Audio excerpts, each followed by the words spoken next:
Gawa tayo ng cranberry juice gamit yung aking mga nakuhang wild cranberries dito sa paligid ng aming bahay. So ito na lahat yung aking nakuha. Nilagay ko lang muna ito sila sa refrigerator hanggang sa magka-time na ako na gumawa ng juice. Karamihan pala dito is high bush cranberry. Yun yung parang light na red. Tapos yung dark red naman is low bush cranberry. Gumamit ako ng juicer para ma-separate yung pulp sa juice. Grabe yung pagkapula niya parang dugo. So ito na lahat yung juice na aking nakuha. Ito naman yung mga pulp at buto. Itatapon ko lang ito sa labas para merong mga panibagong cranberries na tutubo dito sa paligid ng aming bahay. Alam nyo ba na napakaraming health benefits nitong cranberries?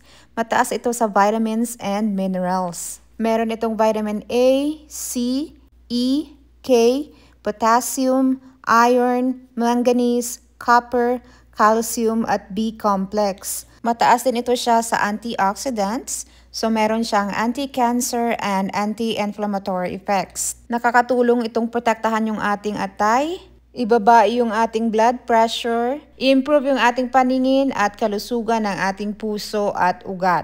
Nakakatulong din ito sa kalusugan ng ating tiyan para maiwasan natin yung colon cancer at iba pang uri ng gastrointestinal cancers.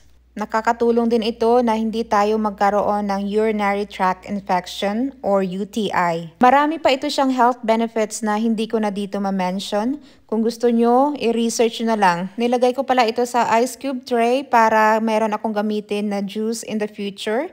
So isang cube, isang serving ng cranberry juice. May natira pa ako dito sa measuring cup kaya titimplahin natin to at inumin natin ngayon. Naglagay lang ako dito ng isang basong tubig. Maglalagay din ako ng raw honey. Yung honey pala na to is galing sa honeybees ng aking biyanan.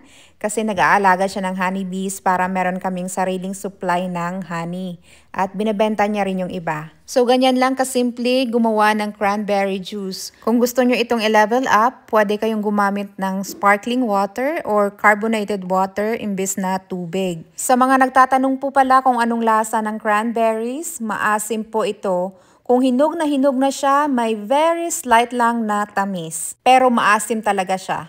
Ito na yung ating cranberry juice. Cheers tayo!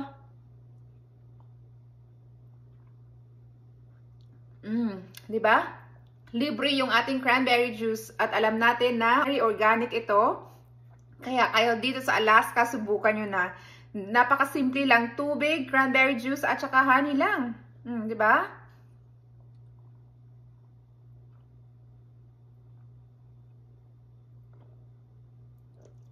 Yan lang. Bye!